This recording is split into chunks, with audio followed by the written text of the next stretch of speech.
Nearly everybody makes New Year's resolutions. However, 97% of those resolutions are broken within 30 days. So why even bother? Everybody wants to be happier, healthier, and more productive, but they often don't know how to get there. In this video, you'll see a tried and true process for actually carrying out your resolve to improve your life, 1 week at a time.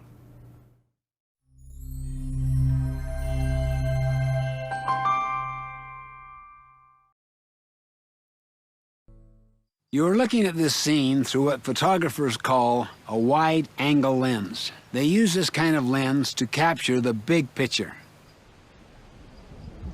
Now you are looking through a telephoto lens, which is used to bring objects very close.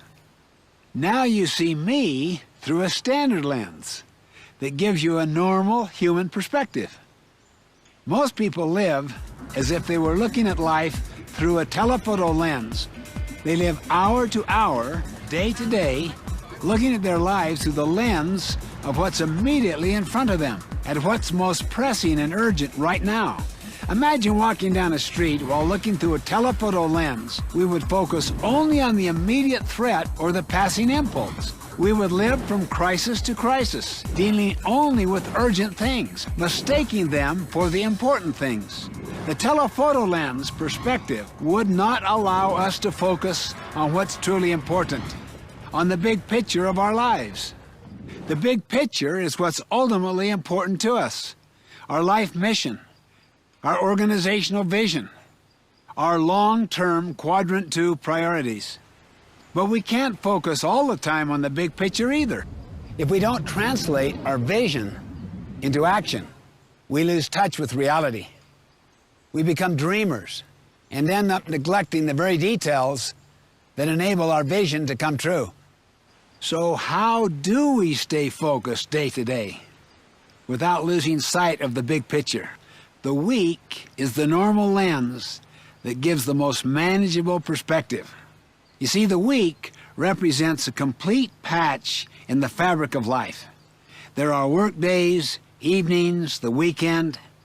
It's close enough to be highly relevant, but distant enough to provide context and perspective. I mean, what you can't do in one day, you might be able to do in another. And over the course of a week, you can balance your life. If you were to ask me, what single practice would do more to balance your life and increase your productivity than any other, it would be this. Plan your week, each week, before the week begins. Take 20 or 30 minutes alone in a quiet place to go through these 3 steps. First, write down the important roles you play in your life. Roles represent your key relationships, your areas of responsibility. You may have the roles of being a manager of new products, a friend, a community volunteer, a family member. And don't forget yourself. You have an obligation to take care of yourself, to sharpen your own saw. Organizing your life around the many roles you play will help you maintain balance and focus on your key relationships, rather than focusing on tasks and things. Second, choose the big rocks. These are weekly quadrant 2 goals for each of your roles. Look back at the big picture, your mission statement, and your long-range goals, and select those big rocks that will have the greatest impact on your mission and goals. And for each role, ask yourself the big rock question. What is the most important thing I could do in this role this week that would make the most positive difference? For instance, it might be to complete the budget this week.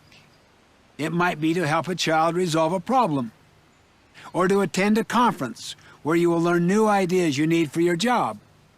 You see, these big rocks will almost always be quadrant 2 activities. In essence, you're creating your quadrant 2 plan for the week so that your highest priorities don't get pushed aside by the urgent.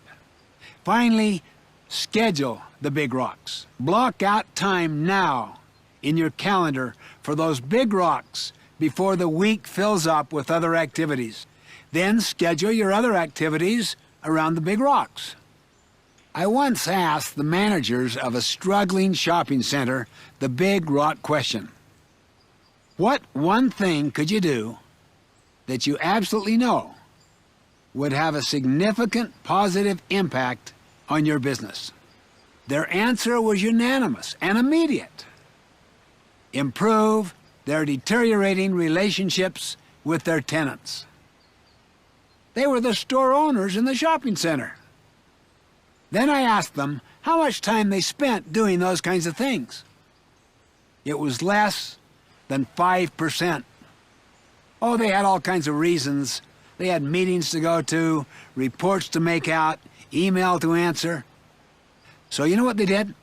They set up a goal to spend 1/3 of each week activity helping store owners with their problems. After about a year and a half, the effect was dramatic and profound. The numbers went up, and they had a waiting list for new tenants. This is the power of putting first things first every week. These quadrant 1 and quadrant 3 things that creep into your schedule won't overpower the more significant quadrant 2 things. Once you've scheduled your big rocks for each week, then each day you can zoom in and prioritize your daily tasks and appointments. You see, with the right process and the right tools for weekly planning, literally, you can organize and execute every week of your life around your deepest quadrant 2 priorities. You will spend your time on those things that matter most, never losing that big picture perspective that makes your life so rich and so meaningful.